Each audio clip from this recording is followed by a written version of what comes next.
সাইয়েদনা মূসা আলাইহিস সালাম আল্লাহর একবার জিজ্ঞেস করলেন, আল্লাহ মাইয়াকুনু জালিসি ইয়াউমাল কিয়ামা, আল্লাহ আমার সাথে কিয়ামতের দিন জান্নাতের সাথী কে হবে?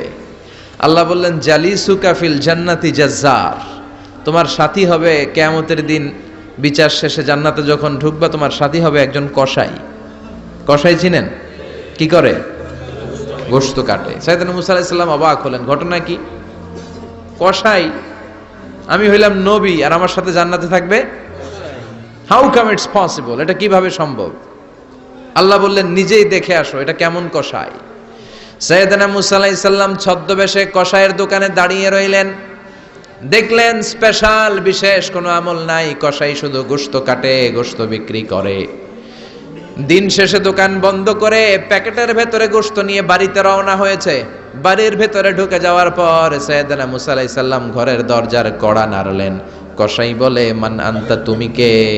মূসা আলাইহিস সালাম বললেন, আনা মুসাফির, আমি মুসাফির, থাকার জায়গা নেই, আপনি যদি থাকার জায়গা দেন আপনার বাড়িতে থাকবো। কসাই বলে, আসেন। সাইয়েদনা মূসা আলাইহিস সালাম ঢুকলেন। কসাই বলে, এই ঘরে একটু থাকেন, ওই ঘরে আমার একটু কাজ আছে। মূসা আলাইহিস সালাম বললেন, যান, কাজ সেরে আসেন। মূসা আলাইহিস সালাম খেয়াল করলেন ওই ঘরে মাচার উপর থেকে বয়োবৃদ্ধ এক নারীকে তিনি নামিয়ে গোসল করালেন, টাওয়াল দিয়ে গা মুছিয়ে দিলেন, নতুন জামা পরিয়ে দিলেন। এরপর দোকান থেকে আনা সুন্দর গোশতের টুকরাটারে নিজ হাতে কেটে রান্না করলেন। তারপর রুটি বানালেন আর গোশত আর রুটি হাতে নিয়ে ওই মহিলার মুখে তুলে দিচ্ছেন। মহিলা খাচ্ছে, খায় আর বিড়বিড় করে কি যেন দোয়া পড়ে। সুবহানাল্লাহ পড়বেন না? ওই মহিলাকে খাওয়ানোর পরে কসাই সাইয়েদনা মূসা আলাইহিস সালামকে মেহমান হিসেবে খাবার নিয়ে আসলেন। বললেন, ও পথিক, খাবার খান, সকালবেলা আপনিও চলে যাবেন, আমিও যাব আমার দোকানে, খেয়ে আপনি ঘুমিয়ে পড়েন। মূসা আলাইহিস সালাম বললেন, ততক্ষণ পর্যন্ত তোমার আনা খাবারে আমি হাত দিব না যতক্ষণ না তুমি বলবা ওই মহিলাটাকে। কসাই বলে, হাদিহি উম্মি, এটা আমার মা। হাদিহি উম্মি, এটা আমার মা। এই দুনিয়ায় এই মা ছাড়া আমার কেউ নাই, আমিও ছাড়া আমার মায়ের কেউ নাই। তাই প্রতিদিন দোকানের কাজ শেষ করে গোশত এনে রান্না করে আমার মারে আমি খাওয়াই। হাদিহি উম্মি, এটা আমার জনম দুঃখিনী মা। সাইয়েদনা মূসা আলাইহিস সালাম, বুঝলাম তোমার মা, কিন্তু তুমি যখন রুটি তোমার মায়ের মুখের ভেতরে তুলে দিচ্ছিলে, তোমার মা বিড়বিড় করে কি যেন পড়লো, কি পড়ে তোমার মা? কসাই বলে, আমার মায়ের একটা পাগলা দোয়া আছে। কি দোয়া? আমি জানি কশিন কালো এই দোয়া কবুল হবে না। আবেগের বশবর্তী হয়ে প্রতিদিন আমার মা আমার খেদমতে আমার উপর এত সন্তুষ্ট হয়ে যায়, এত খুশি হয়ে যায়। আমার মা প্রতিদিন বলতে থাকে, আল্লাহুম্মা জাআল ইবনি জালিসা মূসা ইয়াউমাল কিয়ামা। ও আল্লাহ, আমার ছেলের খেদমতে আমি এত সন্তুষ্ট, আমার ছেলের উপর আমি এতটাই রাজি খুশি। শুনেছি এই জামানার সবচাইতে বড় পয়গম্বর, বনি ইসরাইলের সবচাইতে বড় নবী, ওই নবীর নাম নাকি মূসা। ও আল্লাহ, আমি এত কিছু জানি না, এত কিছু বুঝি না, এত কিছু চাই না, তোমার দরবারে শুধু একটাই চাওয়া, একটাই ফরিয়াদ, তুমি আমার ছেলেরে কিয়ামতের দিন মূসার সাথে হাসর নসিব করে দিও। আমার ছেলে কসাই ছেলেটারে তুমি মূসার জান্নাতের সাথী বানিয়ে দিও। আল্লাহুম্মা জাআল ইবনি জালিসা মূসা ইয়াউমাল কিয়ামা। জালিস মানে ফ্রেন্ড, বন্ধু। আল্লাহ, জান্নাতে আমার ছেলেরে তুমি মূসার বন্ধু বানিয়ে দিও। মূসা আলাইহিস সালাম এবার বুঝতে পারলেন। তিনি বললেন, ঘটনা তো এই জায়গায় এতক্ষণে বুঝতে পেরেছি, কেন আমার সাথে মুফাসসির যাবে না, হাফেজে কোরআন যাবে না, শহীদরা যাবে না, ওলিরা যাবে না, নবীরা যাবে না, আমার সাথে জান্নাতে যাবে কসাই। এটা মায়ের দোয়া। কার দোয়া? মায়ের দোয়ার দরকার আছে না নাই? অনেক পাওয়ারফুল মায়ের দোয়াটা। বুলেট মারলে বুলেট মিস হয়, মায়ের দোয়া মিস হয়? ড্রোন হামলা করলে ড্রোন হামলা মিস হয়ে যেতে পারে, কিন্তু মায়ের দোয়া কশিনকালে মিস হয় না। চিল্লায় বলেন ঠিক কি না? মায়ের দোয়াটাও কবুল, বদদোয়াও কবুল। ভয়ঙ্কর কিন্তু। মা দোয়া করলে কবুল হয়, কিন্তু বদদোয়া করলে কবুল হয় না। এরকম হলে it was not a big deal, এটা বড় সমস্যা ছিল না। কিন্তু দোয়া করলেও যেমনি কবুল, বদদোয়াটাও কবুল। এজন্য খবর আছে না নাই? এজন্য মায়ের কাছ থেকে সবসময় দোয়া নিতে হবে। দোয়া নিতে রাজি আছেন? আমাদের সমাজে এরকম অনেক ধরনের কুসংস্কার। 2 কলা খেলে 2 বাচ্চা হয়, তাই না? আসলে কি কথাটা ঠিক? বাচ্চা একটা হবে না দুইটা হবে, ছেলে হবে না মেয়ে হবে, এটা কে দেয়? আবার অনেকের মাথার চুলের মধ্যে দুইটা গিট থাকে, আছে না নাই? দুই গিট থাকলে কয় তোর দুই বিয়া, তিন গিট থাকলে তিন বিয়া, গিট নাই কয় তোর বিয়া নাই, আছে না নাই? এগুলো মুসলমান বিশ্বাস করতে পারে? মুসলমান বিশ্বাস করে একজনকে, তিনি কে? তো এই তিন ফল এটা খেলে মানুষ পাগল হয়ে যায় না, এটা স্বাস্থ্যকর একটা খাবার। বাংলাদেশের তিন আর আরব দেশের তিনের পার্থক্য আছে। আরব দেশের তিন খুব সুস্বাদু। তো এই তিনের নামে আল্লাহ একটা সূরা দিলেন, সূরার নাম হচ্ছে সূরাতুত তিন। সূরার নাম এরকম অনেক নামে আল্লাহ সূরা দিয়েছেন, খেয়াল করে দেখবেন। মানুষের নামে সূরা দিয়েছেন, সূরাতুল ইনসান, সূরাতুন নাস। আবার ইন্ডিভিজুয়াল 6 জন পুরুষ মানুষের নামে সূরা দিয়েছেন, 6 জন নবীর নামে, একজন ওলির নামে। সূরা হুদ, সূরা ইউসুফ, সূরা ইউনুস, সূরা মুহাম্মদ, সূরা ইব্রাহিম, সূরা নূহ, আছে না নাই? আবার সূরা লোকমান, আছে না নাই? মানুষের নামে সূরা, তাই না? তো 7 জন পুরুষের নামে সূরা আর মাত্র একজন নারীর নামে আল্লাহ সূরা দিলেন। বলেন তো এই সূরাটার নাম কি? মারিয়াম। তো রেশিওটা কম হয়ে গেছে না? পুরুষ 7 জন, নারী একজন। নারীরা যাতে রাগ না করে, নারীদেরকে বুঝ দেওয়ার জন্য আল্লাহ সব নারীদের নামে আলাদা একটা সূরা দিলেন। সূরার নাম, তার মানে আল্লাহ নারীকে খুশি রাখতে চায়, বিশ্বনবীও নারীদেরকে খুশি রাখতে চায়। আমরা অনেকে বলে, হুজুর আপনি নারীদের পক্ষে কথা বলেন বেশি। আমি সবার পক্ষেই বলি, যার যেটা অধিকার তাকে সেটা দিতে হবে, ঠিক কিনা? নারীরা সম্মানিতা, তাদেরকে সম্মান দিতে হবে। বিশ্বনবী তাদেরকে সম্মান দিতেন। মা আয়েশাকে বিশ্বনবী সবসময় আগে সালাম দিতেন। সুবহানাল্লাহ পড়েন। খাদিজা রাদিয়াল্লাহু তাআলা আনহাকে আল্লাহ তাআলা আরশের উপর থেকে সালাম পাঠিয়েছেন। এজন্য নারীদেরকে সালাম দিবেন বেশি বেশি। ঘরে সুখ শান্তি নাই, অনেকে বলে ঘরটা নাকি জাহান্নামের টুকরা, কারণ সালাম নাই। সালাম মানে শান্তি। সালাম নারীদেরকে খুশি করার জন্য আল্লাহ সূরা দিলেন, সূরাতুন নিসা। প্রাণীদের নামে অনেক সূরা আছে, সূরাতুল বাকারা, আছে না নাই? বাকারা মানে কি? গাভী। গাভীর দুধ খাবেন। বিষ্ণু বলেছেন, গরুর গোশত খেয়েও কম, দুধ খেয়েও বেশি। আলাইকুম বিআলবানিল বাকার, তোমাদের উচিত গরুর দুধ খাওয়া। ফাইন্নাহা তুরাম্মু মিনাল আশজার, কেননা গরুর দুধ এটা হচ্ছে সবুজ ঘাস আর পাতার নির্যাস। ফি লাবানিহা শিফা, গরুর দুধে আছে শিফা। ও ফি লুহুমিহা দা, গরুর গোশতে আছে রোগ। গোশতে আছে কি? গরুর গোশত খাইলে রোগ বাড়ে না? অনেক ডাক্তার আছে, এরা সিরিয়াল নেয় না, যারা গরুর গোশত খায় বেশি। বলে লাল মাংস যারা খাবে এরা যেন আমার সিরিয়াল না দেয়, আছে না নাই? বিশ্বনবীর খাবারের তালিকায় দুধ ছিল। বিশ্বনবী বলতেন বেশি বেশি দুধ খেও। এবং বিশ্বনবী বলেছেন মায়েরা যেন তাদের বাচ্চাদেরকে দুধ খাওয়ায়। মায়ের বুকে প্রথম যে দুধটা আসে এটাকে বলে শাল দুধ। এটা বাচ্চার জীবনের প্রথম প্রাকৃতিক টিকা। সুবহানাল্লাহ পড়েন। আমরা কত টাকা দিয়ে দামি দামি টিকা দেই, কিন্তু প্রথম টিকাটা আল্লাহ ফ্রি দিয়েছেন। সুবহানাল্লাহ পড়েন।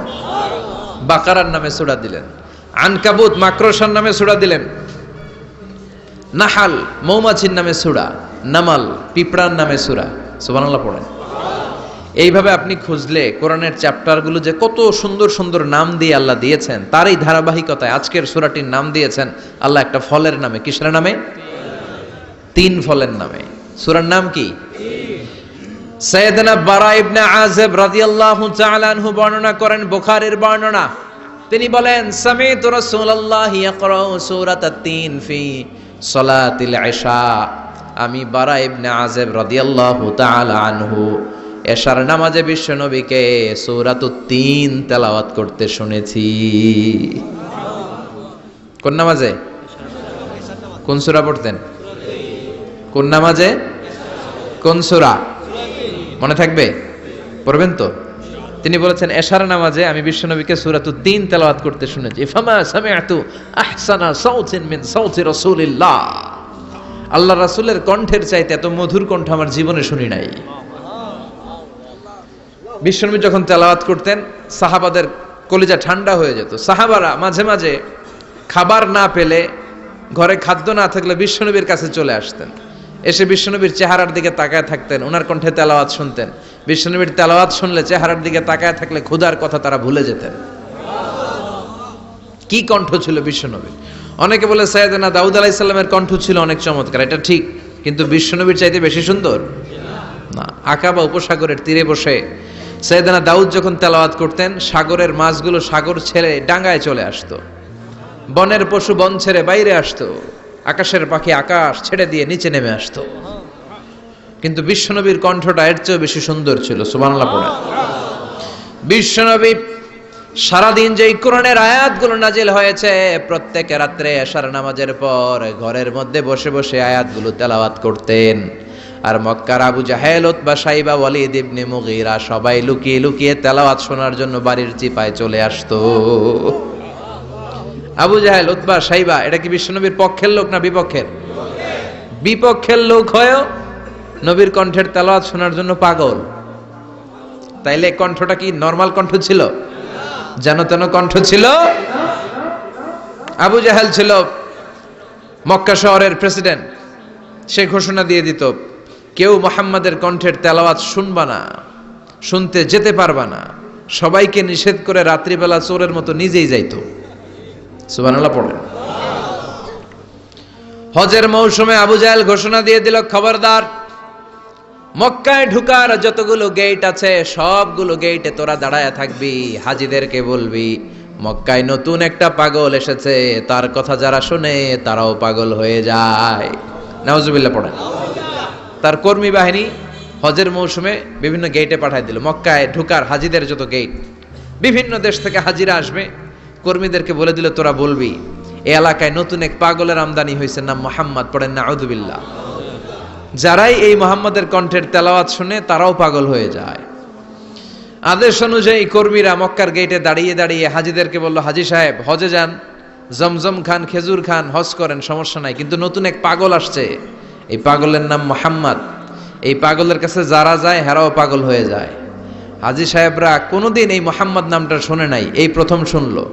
শুই নাই মনে মনে কয়, যেদিকে যাব আর নাই যাব, আগে মুহাম্মাদের কাছে যাব।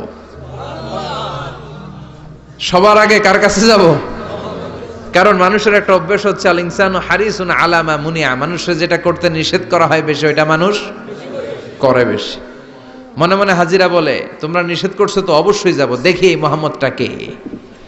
তার মানে আমাদের বিরুদ্ধে অপপ্রচার করলে এটা আমার পক্ষের প্রচার হয়ে যায়। সুবহানাল্লাহ পড়েন। ইসলামের বিরুদ্ধে অপপ্রচার করলে এটা কি হয়ে যায়? প্রচার হয়ে যায়। ইউরোপ আমেরিকাতে ইসলামের নামে ট্যাগ লাগায় এক্সট্রিমিস্ট, জঙ্গি। আমরা নাকি জঙ্গি, আমরা নাকি এক্সট্রিমিস্ট। তো যারা সিভিলিয়ান আছে, ক্রিশ্চিয়ান সিভিলিয়ান, ইউরোপ আমেরিকার সাধারণ জনগণ, তারা ভাবে ঘটনা নাকি মুসলমানদের বিরুদ্ধে এত কথা কেন? তারা ইসলাম নিয়ে গুগলে সার্চ করে, বিভিন্ন বই পড়ে, কোরআনের ইংলিশ ট্রান্সলেশন পড়ে। আগে তারা ইসলাম সম্পর্কে জানতো না, কিন্তু সবাই যখন বলা শুরু করছে জঙ্গি জঙ্গি জঙ্গি, ইসলাম মানে জঙ্গি, তখন তারা ইসলাম সম্পর্কে পড়তে শুরু করে দিয়েছে। পড়তে পড়তে ইসলামের সুন্দর বাণীগুলো পড়ে ওদের হৃদয় ঠান্ডা হয়ে যায়। যাদের নসিব ভালো, অনেকে কালিমা পড়ে মুসলমান হয়ে যায়। ইউরোপ আমেরিকাতে মুসলমানের সংখ্যা দিন দিন বাড়ছে। মাঝে মাঝে পত্র পত্রিকায় দেখবেন যে কনভার্টেড মুসলমান, ও মুসলমান, ও মুসলমান। ধারণা করা হচ্ছে 2070 সালের মধ্যে ইউরোপ আর আমেরিকায় মুসলমান হয়ে যাবে সংখ্যাগরিষ্ঠ। খ্রিস্টানদের ছাড়িয়ে মুসলমানদের সংখ্যা ইউরোপ আমেরিকায় বেড়ে যাবে। সুবহানাল্লাহ পড়েন। সেই দিন বেশি দূরে নয়, যেদিন কালেমার পতাকা হোয়াইট হাউসের উপরে শোভা পাবে। ঘোষণাটা কার? চিল্লায় বলেন, ওয়াদাটা কার? আবু জাহেল ঘোষণা দিয়েছে, কেউ যেতে পারবে না, কিন্তু লুকিয়ে লুকিয়ে নিজেই যায়। একটা নির্ধারিত সময়ে বিশ্বনবী তেলাওয়াত করতেন, আর ওই তেলাওয়াতের সময় আবু জাহেল, উতবা, শাইবা, ওয়ালিদ ইবনে মুগীরা সবাই লুকিয়ে লুকিয়ে বিশ্বনবীর ঘরের চারদিকে কান পেতে মধুর কণ্ঠের তেলাওয়াত শুনতো। ফ্রি ফ্রি আরামসে শুনতো এই তেলাওয়াত। বিশ্বনবীর তেলাওয়াত যখন শেষ হয়ে যেত, এরা ভাগলপুর দিত দৌড়। ফিরে যাওয়ার রাস্তা থাকতো একটা, কয়টা? দেখা হয়ে যেত। একজন আরেকজনকে দোষারোপ করতো। আবু জাহেল বলতো, কিরে তোরা আসলি কেন? ওরা বলে, তুই আইলি কেন? দিনের বেলা ভাষণ দেশ মোহাম্মদের বিরুদ্ধে, রাত্রেবেলা চোরের মতো তুই আসিস কেন? একে অপরকে দোষারোপ করে। আবু জাহেল বলে, ঠিক আছে, কাল থেকে আমিও আসবো না, তোরাও আসবি না। চল আমরা শপথ নেই যে কেউ আসবো না। দস্তখত দে, সিগনেচার দে, যেই আসবে তার মাথার চুল কামিয়ে আলকাতরা মেখে মক্কার বাজারে ঘুরিয়ে ঘুরিয়ে অপমান করা হবে। সবাই রাজি। আবু জাহেল বলে, দে, রাজি হইলে সিগনেচার দে। সবাইকে আবু জাহেল্লা, তুই না তা তুই আগে দে। আবু জাহেল 1 নাম্বার, নাম্বার 2 উতবা, নাম্বার 3 শাইবা, সবাই সিগনেচার। কালকে কেউ যাবে না, কেউ যাবে না। দিন গড়িয়ে রাত আসে, বিশ্বনবীর যখন তেলাওয়াত করার টাইম, ওই টাইমে আবু জাহেলের তেলাওয়াত শোনার প্যারা উঠছে। যারা সিরিয়াল দেখে, সিরিয়াল দেখার প্যারা আছে না একটা, 9টায় সিরিয়াল শুরু হবে, 8:30 থেকে প্যারা ওঠে। কথা কন, আমার সিরিয়াল শেষ হয়ে গেল, সব কাজ বাদ দে, তাড়াতাড়ি টিভির সামনে বস, আছে না নাই? আবু জাহেলেরও প্যারা উঠছে, তেলাওয়াত শোনার প্যারা। টসিং অ্যান্ড টার্নিং, বিছানায় এপাশ ওপাশ করে আর মনে মনে ভাবে, হায় রে, আর তো সময় নাই, এই তো শুরু হয়ে যাবে একটু পরে মুহাম্মদের তেলাওয়াত, না গেলে তো বড্ড মিস হয়ে যাবে। যাই আজকে যেরকম দস্তখত নিছি আর ধমক দিছি, কেউ যাবে না, আমি নিশ্চিত কেউ যাবে না, আমি একটু যাই। উতবা, শাইবা, ওয়ালিদ ইবনে মুগীরা প্রত্যেকেই প্রত্যেকের ঘর থেকে এই একই কথা ভাবছে যে আজকে তো যেই থ্রেড দিছে আবু জাহিল্লাই, আজকে কেউ যাবে না, আমি একটু যাই। সুবহানাল্লাহ পড়েন। আজকেও সবগুলো যে হাজির, বিশ্বনবী মন্ত্রমুগ্ধ করা সুরের ঝংকার তুলে তেলাওয়াত করছেন, আর সবগুলো মন্ত্রে মুগ্ধের মতো তেলাওয়াত শুনছে। বিশ্বনবীর তেলাওয়াত শেষ, সব দিছে দৌড়। ফিরে যাওয়ার রাস্তা কয়টা? আজকেও দেখা। আবু জাহিল্লা কয়, কিরে তোরা আইলি কেন? সবাইকে আবু জাহিল্লা তুই আইলি কেন, একে অপরকে দোষারোপ করে। এই ঘটনাটা শোনানোর উদ্দেশ্য হচ্ছে বিশ্বনবীর কণ্ঠটা যেন তেন কোনো কণ্ঠ ছিল না, এই কণ্ঠে সুরের ঝংকার ছিল, ঠিক কিনা? এজন্য সাইয়েদনা বারা ইবনে আযিব রাদিয়াল্লাহু তাআলা আনহু বুখারীর বর্ণনায় বললেন, ফামা সামি'তু আহসানা সাওতান মিন সাওতি রাসূলিল্লাহ, বিশ্বনবীর কণ্ঠের চাইতে এরকম সুরেলা কণ্ঠ আমার জীবনেও আমি শুনি নাই। আর বিশ্বনবীকে এই সূরাটা কোন নামাজে পড়তে শুনছে? পড়বেন তো আপনারা? আল্লাহ তৌফিক দান করো। এই সূরাটা আল্লাহ কসম দিয়ে শুরু করছে, কি দিয়ে? 3 ফলের কসম দিয়ে। মনে রাখবেন, মান কানা ইয়াহলিফ ফালইয়াহলিফ বিল্লাহ, যার কোনো কারণে কসম কাটতেই হয় সেজন্য আল্লাহর নামে কসম কাটে, আউলিয়াসমুত, আর না হলে যেন চুপ থাকে। আল্লাহ ছাড়া কারো নামে কসম কাটা যাবে? কিন্তু আমাদের দেশে অনেক কিছুর নামে কসম আছে না নাই? আমরা কোরআন শরীফের নামে কসম কাটি, অনেক সময় কাবার নামে কসম কাটি, মায়ের বুকের দুধের কসম, বিদ্যার কসম কাটি না? কাটা যাবে? শিকারপুরের লোকেরা আর কি কি জিনিসের কসম কাটেন বলেন? হ্যাঁ, মায়ের কসম না, মায়ের কসম কাটা যাবে না। আর কি কি জিনিসের কসম কাটেন বলেন? আল্লাহর কসম কাটা যাবে। আর মাজারের কসম খাইছি না, মাজারের কসম কাটা যাবে। আর কিসের কসম কাটা এই দেশে? বইয়ের কসম না, বইয়ের কসম কাটা যাবে না। আর আছে? হ্যাঁ, আল্লাহ ছাড়া কারো নামে কসম কাটা যাবে, কিন্তু আল্লাহ চাইলে সবকিছুর নামে কসম কাটতে পারেন। চিল্লায় কোন সুবহানাল্লাহ। সে আল্লাহ বললেন, ওয়াত-তিনি ওয়াজ-যাইতুনি ওয়া তুরি সিনিনা ওয়া হাযাল বালাদিল আমিন। 3-এর কসম। কিসের কসম? 3 ফুলের কসম। এজন্য আল্লাহ বলেছেন ওয়াত-তিন। চিল্লায় বলেন, কি পড়েছেন?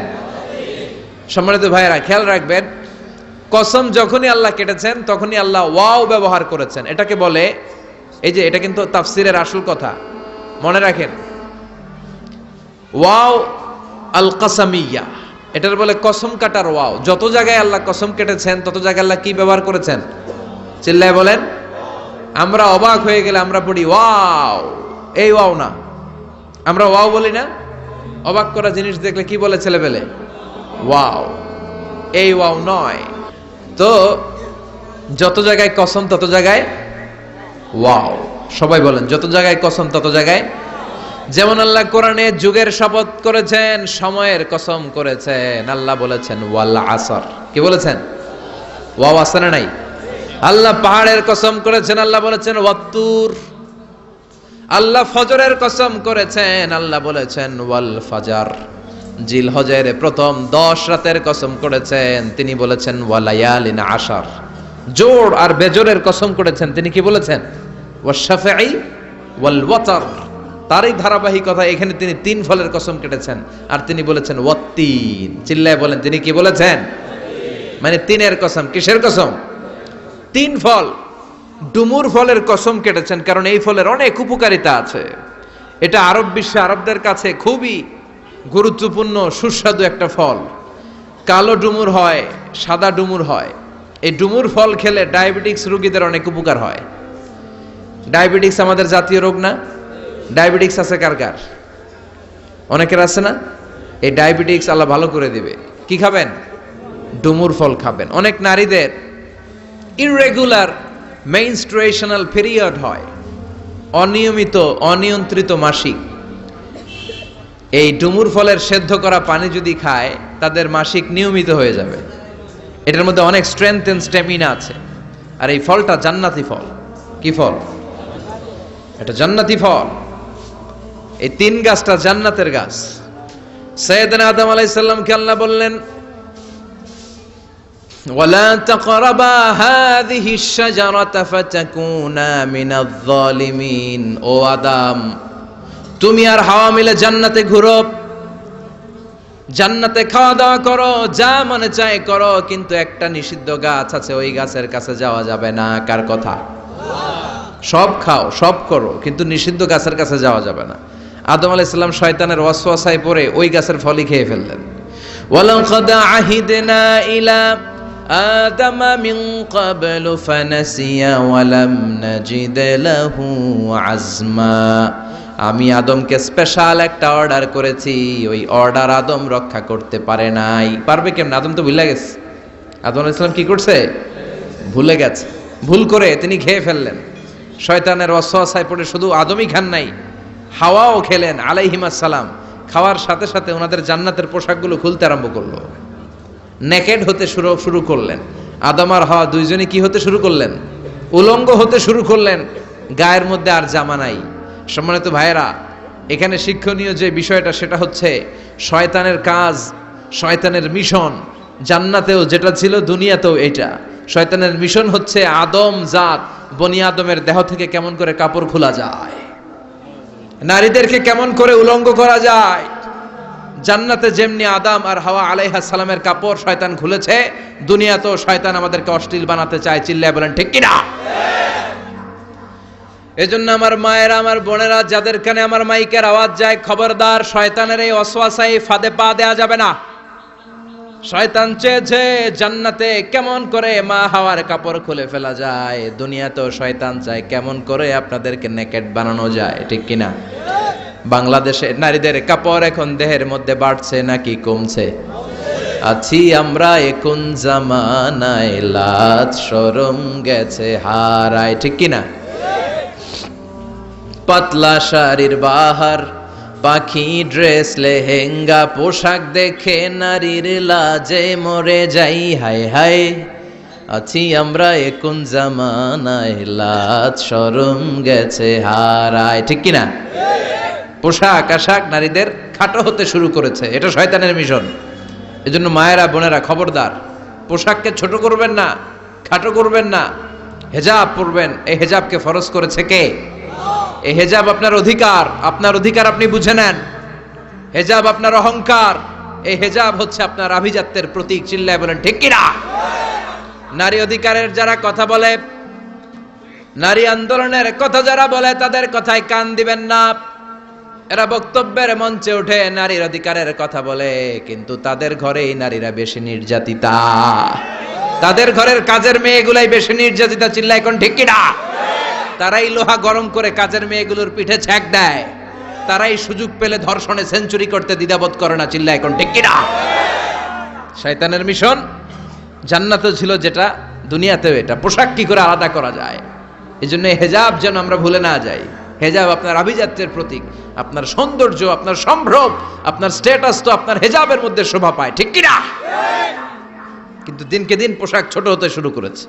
নতুন নতুন অনেক পোশাক বেরোয় নারীদের। কি পোশাক আছে বলেন তো একটা? হ্যাঁ, পাখি। আর কি আছে? লেহেঙ্গা আর কিরণমালা। আর এগুলো পড়বেন না, হেজাব পড়বেন। হেজাবে একটা নারীকে যত সুন্দর, রূপবতী, গুণবতী, সুস্নিগ্ধা লাগে, অন্য কোনো পোশাকে লাগে? আল্লাহ আমাদেরকে বোঝার তৌফিক দান করো। সাইয়েদনা আদম আলাইহিস সালাম, হাওয়া আলাইহিস সালাম জান্নাতের ভেতরে যখন উলঙ্গ হয়ে গেল, লজ্জাস্থান ঢাকার জন্য জান্নাতের বিভিন্ন গাছের দিকে দৌড়ায়। দৌড়িয়ে দৌড়িয়ে যেই গাছের পাতা দিয়ে তারা সেদিন লজ্জাস্থান ঢেকেছিল, ওই গাছের নাম ছিল তিন গাছ। কি গাছ? ওই তিনের কসম কোরআনে কেটেছে কে? সেজন্য আল্লাহ বললেন ওয়াত-তিনি ওয়াজ-যাইতুনি ওয়া তুরি সিনিনা ওয়া হাযাল বালাদিল আমিন। সুবহানাল্লাহ পড়েন। তিনের কসম, জাইতুনের কসম। জাইতুন মানে জলপাই। আওয়াজ করে বলতে হবে, জাইতুন অর্থ খাইছেন? জলপাইয়ের আচার খাই না আমরা? জাইতুন মানে জলপাই, ইংরেজিতে বলে অলিভ। তবে আমাদের জলপাই আর আরব দেশের জলপাই একটু গুণগত পার্থক্য আছে। আরব দেশের জলপাই একটু ছোট হয়, আমাদেরগুলো সাইজে বড় হয়। আরব দেশের জলপাই একসাথে অনেকগুলা খাওয়া যায়, আর আমাদের দেশের জলপাই আবার 2-3টার বেশি খাওয়া যায় না, অনেক টক না? এই 7টা জলপাই আর একটা 3, এই মিক্স রেশিওতে যদি আপনি রেগুলার খান, আপনার বার্ধক্য রোধ হবে, আপনার স্বাস্থ্য ভালো থাকবে। আলহামদুলিল্লাহ পড়েন। এই জাইতুন গাছগুলো আরব দেশে হিল ট্র্যাক্টস, পাহাড়ি এরিয়াতে হয়, 100 বছর বেঁচে থাকে। বিশ্বনবী বলেছেন কুলু যাইতা ওয়াদাহিনু ফাইন্নাহা মিন শাজারাতিন মুবারাকা। বিশ্বনবী বললেন জাইতুনের তেল খাও, জাইতুনের তেল গায়ের মধ্যে দাও, জাইতুনের তেল মালিশ করো, জাইতুনের ভেতরে বরকত ঢুকায় দিয়েছে কে? জাইতুনের তেল দাড়িতে চুলে মালিশ করলে দাড়ি চুল সহজে পাকে না। বিশ্বনবী সব সময় দাড়িতে চুলে জাইতুন মাখতেন। আমি নিজেও মাখি প্রতিদিন, আপনারাও মাখবেন। বাজারে পাওয়া যায়, যে বলবেন অলিভ অয়েল, কি বলবেন? অলিভ অয়েল বললে আপনাকে দিবে। স্পেনের, মেড ইন স্পেন, এদের অলিভ অয়েল ভালো। ফিলিস্তিনের যে অরিজিনাল অলিভ অয়েল, এটা ভালো, এটা খাওয়া যায়। তাম্বুতু বিদ্দুহুনি ওয়া সিবগিল্লিল আখিলিন, এটার অনেক কাজ, খাওয়াও যায়, মালিশও করা যায়, জাইতুনের ডাল ভেঙে মেসওয়াকও করা যায়। সুবহানাল্লাহ পড়েন। বিশ্বনবী বললেন নি'মাস সিওয়াকিয়া জাইতুন, জাইতুনের মেসওয়াক কতই না ভালো। ফাইন্নাহা সিওয়াকি ওয়া সিওয়াকুল আমবিয়াই মিন ক্বাবলি, কেননা আমি বিশ্বনবী নিজে জাইতুনের ডাল ভেঙে মেসওয়াক করি, আমার আগে লক্ষাধিক নবীরা সবাই জাইতুনের ডাল দিয়ে মেসওয়াক করেছেন। সুবহানাল্লাহ পড়েন। আপনার দেহের ব্যাড কোলেস্টেরলের লেভেল কমে যাবে যদি জাইতুন আপনি খান। দাড়িতে মাখবেন, চুলে মাখবেন, আবার সালাদের মধ্যেও জাইতুনের তেল দিয়ে খাওয়া যায় যদি এক্সট্রা ভার্জিন হয়। লেস দেন 1% অ্যাসিড দিয়ে এটাকে পিউরিফাইং করলে এটার বলে এক্সট্রা ভার্জিন। এরপর আরেকটা আছে ভার্জিন, 2% অ্যাসিড দিয়ে পিউরিফাইং করে। 3-4-5% অ্যাসিড দিয়ে পিউরিফাইং করলে ওটার বলে রিফাইন্ড পিওর, ওটা গায়ে মালিশ করবেন। বরকত আছে না নাই? এজন্য এই দুইটার কসম কোরআনে কেটেছে কে? এরপরে রব্বুল আলামিন বলেন ওয়া তুরি সিনিন,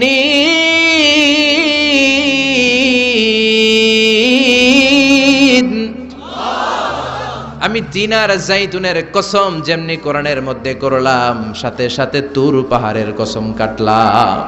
সুবহানাল্লাহ পড়েন। সাউথ সাইনা, দক্ষিণ সিনাইয়ে এই তুর পাহাড়ের অবস্থান। মিশরের 2টা জেলা আছে, উত্তর সিনাই, দক্ষিণ সিনাই। এই দক্ষিণ সিনাইতে 2285 মিটার উঁচু এই পাহাড়। সাইয়েদনা মুসা আলাইহিস সালাম এই পাহাড়ে উঠে কথা বলতেন কার সাথে? তাওরাতের মতো কিতাবকে আল্লাহ তাআলা কাঠের তক্তার মধ্যে লিখে এই পাহাড়ের উপর নাজিল করেছে। কাঠের তক্তা চিনেন? কাঠ দিয়ে মোটা মোটা তক্তা বানায় না? আল্লাহ নিজ হাতে তাওরাত লিখে এই কাঠের তক্তাগুলো সাইয়েদনা মুসা আলাইহিস সালামকে দিলেন, বললেন যাও, এটার মধ্যে হেদায়েত আছে, নূর আছে, বুরহান আছে, নিয়ে যাও, বনি ইসরায়েলের কাছে দাওয়াতের বাণী পৌঁছে দাও, তুমি বার্তাবাহক, যাও। সাইয়েদনা মুসা আলাইহিস সালাম দেখলেন ছোট্ট ছোট্ট কিছু কাঠের ফলকার তক্তা, ভাবলেন কাঁধের মধ্যে তুলে নিয়ে যাই, এর চেয়েও কত ভারী ভারী জিনিস আমি মুসা কাঁধের মধ্যে তুলে বেড়াই। কিন্তু সাইয়েদনা মুসা আলাইহিস সালাম তক্তার মধ্যে হাত দিয়ে দেখে কাঁধে উঠাবে তো দূরের কথা, নাড়াতেই পারে না। সুবহানাল্লাহ পড়েন। কাঁধে উঠাবে তো দূরের কথা, কি করতে পারে না? নাড়াতেই পারে না। মুসা আলাইহিস সালাম ভাবলেন এদিক দিয়ে মনে হয় শক্ত, ওদিকে মনে হয় নরম, ওদিক দিয়ে ধরি, ওদিকে টান দেয়, ওদিকেও নড়ে না, মাঝখানে ধরে টান দেয়, নড়ে না। ঘটনা কি? এর চেয়ে কত বড় তক্তা কাঁধে লয়ে ঘুরি, আর এগুলো নড়ে না কেন? আল্লাহ জিব্রাইলরে বলেন না একটু হেল্প করতে? আল্লাহ বললেন যাও, তোমারে হেল্প করতে কইছে। মুসা আলাইহিস সালাম বললেন ভাই জিব্রাইল তুমি এদিক দিয়ে ধরো, আমি ওদিক দিয়ে ধরি। আমরা এরকম ধরে বলি না মারো টান হেইয়ো, এই দুইজনে হেইয়ো হেইয়ো শুরু করছে, কিন্তু তক্তা নড়ে না। মুসা আলাইহিস সালাম বললেন চলো পজিশন চেঞ্জ করি, তুমি এদিকে আমি ওদিকে, মারো টান আরো জোরে, কিন্তু তক্তা নড়ে না। মুসা আলাইহিস সালাম বললেন আল্লাহ জিব্রাইলের যে সঙ্গী ফেরেশতা 11 বলো না একটু হেল্প করতে। আল্লাহ বলে যাও হেল্প করে আসো। এবার সবাই মিলে মারো টান আরো জোরে, গায়ে যত জোর আছে মুসা আলাইহিস সালাম তক্তা ধরে টান দিলেন, টানের চোটে প্রত্যেকটা লোমকূপ দিয়ে ঘাম বেরোতে শুরু করেছে। এক একটা টানে কোমরের রক ছিঁড়ে যাওয়ার অবস্থা, কিন্তু তক্তা নড়ে। আল্লাহ ডেকে বললেন, মুসা রক ছিঁড়ার দরকার নাই, আর ঘেমে অস্থির আর ঘর্মাক্ত হওয়ার দরকার নাই। আসলে তক্তার এত ওজন না, কিন্তু তক্তার মধ্যে যেই বাণীগুলো আছে, এই বাণীগুলো কার? এটা আমার বাণী রে মুসা, এগুলো আমার কথা, এগুলো আমার দেওয়া কিতাব, এগুলো সাধারণ দুনিয়ার বাণী নয়, সাধারণ কথা নয়। এই জিনিসটা বোঝাবার জন্য তক্তার ওজন আমি বাড়িয়ে দিয়েছি। এবার ফেরেশতার সাহায্যের দরকার নাই, নিজেই টান দাও, দেখবা উঠাতে পারবা। সাইয়েদনা মুসা আলাইহিস সালাম এখন দেখে টান দিয়ে কাঁধে নেওয়া যায়। সুবহানাল্লাহ পড়েন। এই যে তুর পাহাড় তিনি মুসা আলাইহিস সালামকে দিয়েছিলেন, যেই পাহাড়ের উপরে, পাহাড়টার নাম তাওরাত কিতাব যে তিনি দিয়েছিলেন, যেই পাহাড়ের উপরে, ওই পাহাড়টার নাম কি? তুর পাহাড়। বিশ্বনবী মেরাজে যখন গিয়েছিলেন, সাইয়েদনা জিব্রাইল এই তুর পাহাড়ে বিশ্বনবীকে নামিয়ে বললেন, অন্ধকার, ইয়া রাসূলুল্লাহ উদউল্লাহ, আল্লাহর কাছে দোয়া করেন। বিশ্বনবী বললেন, জিব্রাইল দোয়া করলাম, কিন্তু কোন জায়গায় কোন পাহাড়ের উপরে আমারে নামালাম? আমি তো এলাকা চিনি না, পাহাড় চিনি না, কোন পাহাড় এটা? সাইয়েদনা জিব্রাইল বললেন, নবী হাদিহি জাবালু মুসা তুরে সাইনা, এটা আপনার ভাই মুসার পাহাড়, তুর পাহাড়। সুবহানাল্লাহ। এটার চূড়ায় বিশ্বনবী দোয়া করেছেন। এবং ইয়াজুজ মাজুজের আক্রমণ থেকে বাঁচার জন্য ঈসা আলাইহিস সালাম কিয়ামতের আগে সব মুমিন বান্দাদেরকে নিয়ে তুর পাহাড়ের উপরে উঠবে। সুবহানাল্লাহ পড়ে। আমি নিজেই তুর পাহাড়ের উপরে উঠছি 2 বার জীবনে।